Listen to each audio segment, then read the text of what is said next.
Selamat datang di channel pembahasan firman kebenaran.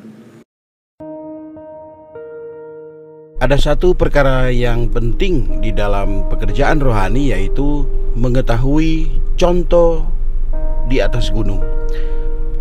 Di dalam pekerjaan rohani ada banyak perkara penting yang perlu kita ketahui.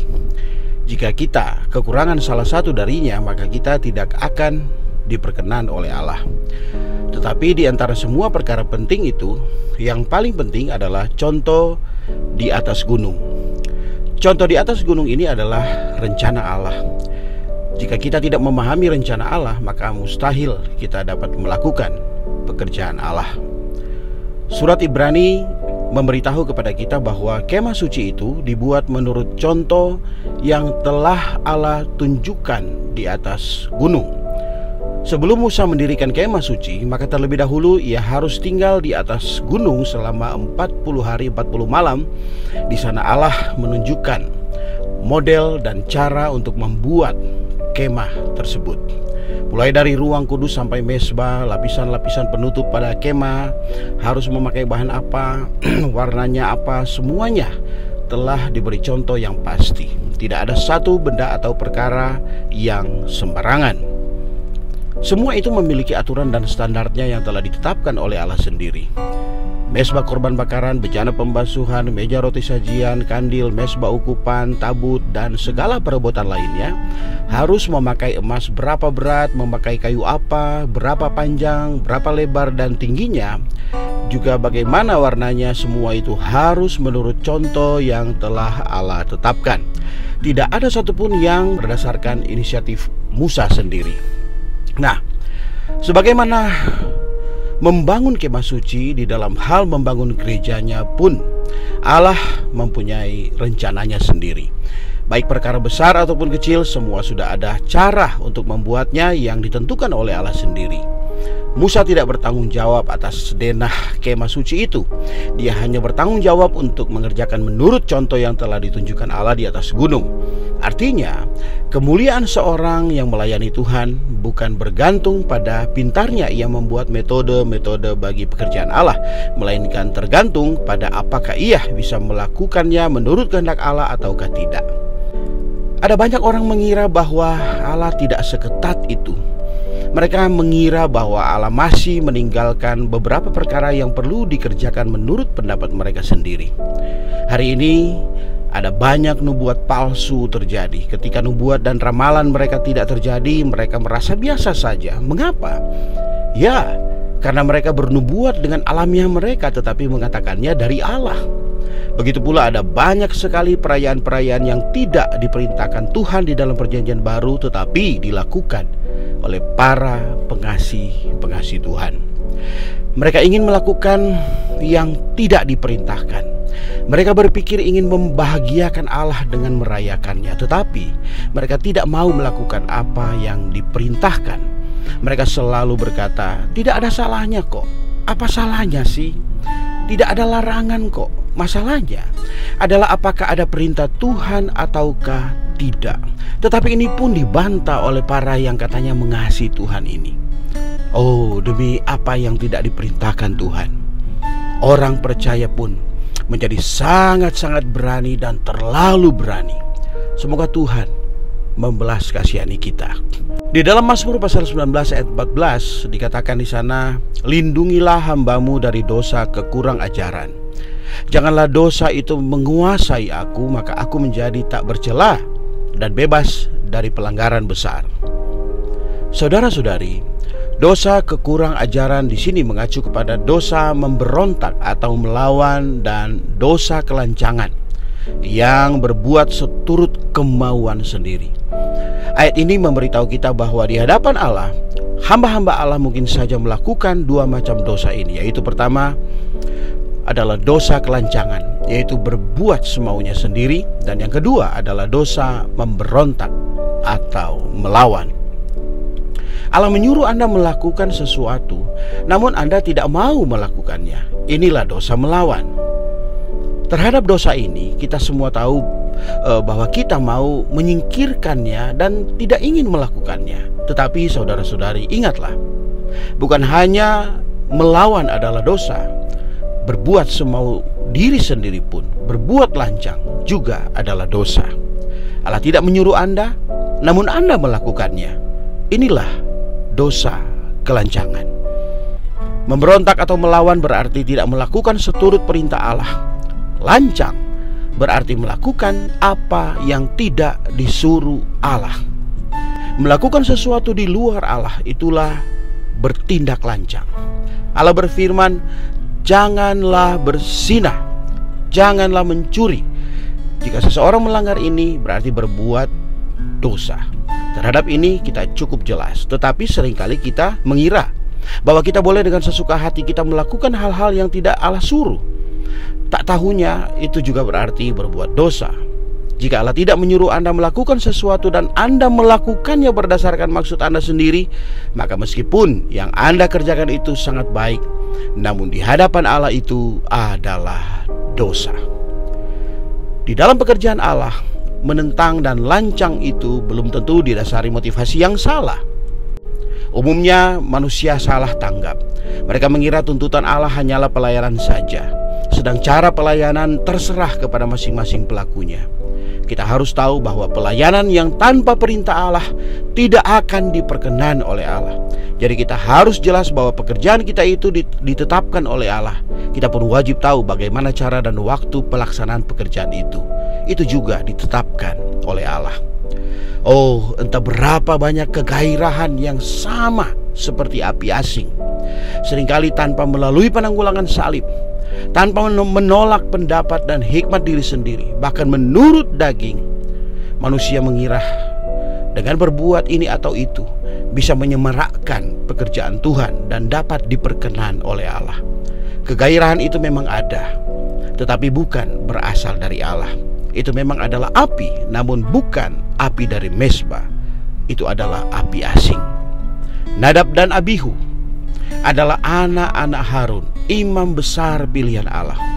Maksud perbuatan kedua orang itu bukanlah ingin menentang Allah, melainkan untuk membakar ukupan, untuk melayani Allah agar diperkenan oleh Allah. Tetapi apa yang mereka perbuat itu di luar perintah Allah. Mereka tidak melakukan sesuai dengan ketetapan Allah. Karena itu mereka ditimpa hukuman Allah.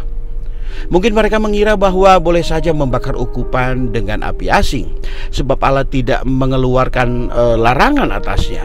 Mereka tidak tahu bahwa di dalam pelayanan terhadap Allah, apa yang tidak diperintahkan oleh Allah tidaklah patut mereka lakukan. Mereka tidak nampak betapa ketat dan seriusnya Allah di dalam perkara ini. Perkara mempersembahkan korban bakaran oleh Raja Saul yang tercatat di dalam 1 Samuel pasal 13 ayat 8-14 juga bisa menjadi satu peringatan yang keras bagi kita. Saul sendiri yang mempersembahkan korban bakaran, dan ini seolah memiliki 3 alasan yang penting, yaitu pertama, ia melihat rakyatnya tercerai-berai meninggalkan dia. Yang kedua, Samuel tidak datang menurut waktu yang telah ditentukan. Dan yang ketiga, orang Filistin seteru mereka sudah berhimpun di Mikmas dan akan datang ke Gilgal untuk menyerang mereka. Sebab itu Saul memberanikan hatinya, dia dengan terpaksa mempersembahkan korban bakaran. Di sini Saul bukannya melakukan perkara jahat, melainkan ia mempersembahkan korban untuk Tuhan. Di dalam hatinya mungkin ia berpikir, kalau belum berdoa Allah tentu tidak senang, kalau sudah berdoa maka Allah tentu berkenan.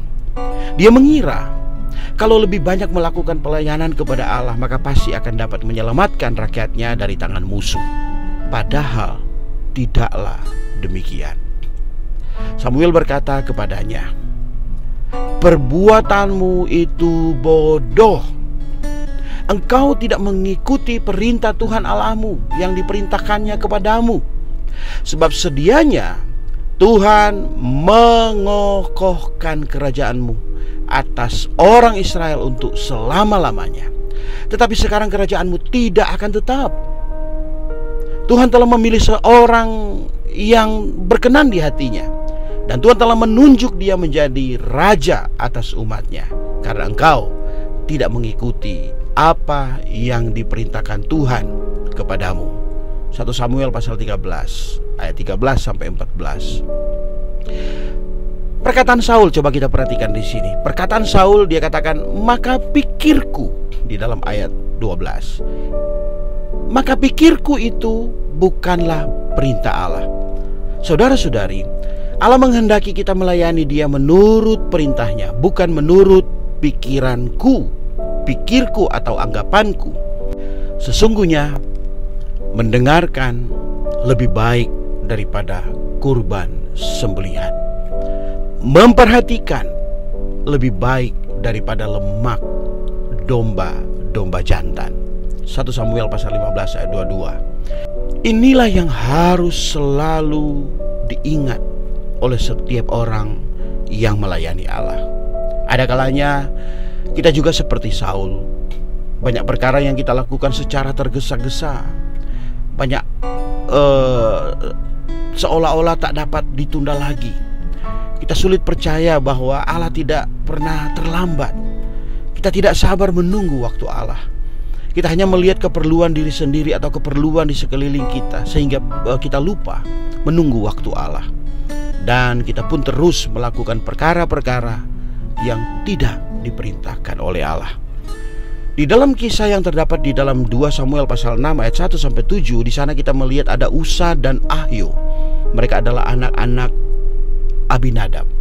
Mereka mengantarkan kereta yang membawa tabut perjanjian. Usa berjalan di samping tabut Allah itu, sedang Ahio berjalan di depan tabut itu.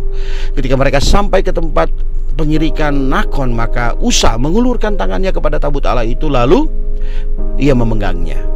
Karena lembu-lembu itu tergelincir, maka bangkitlah murka Tuhan terhadap Usa. Lalu Allah membunuh dia di sana karena keteledorannya. Ia mati di sana dekat tabut Allah itu. Banyak pembaca Alkitab setiap membaca sampai di sini selalu merasa bingung dan bertanya, mengapa demikian? Usa memegang tabut Allah, bukankah itu terhitung sebagai jasanya? Mengapa Allah malah membunuh dia? Kemuliaan Allah terletak pada tabut. Usa memegang tabut demi melindunginya. Bukankah itu sangat baik? Mengapa malah dibunuh? Ini tidak lain karena Allah menghendaki manusia mendengarkan perintahnya lebih daripada membantu Allah. Allah tidak memerlukan manusia menopang kemuliaannya, saudara-saudari.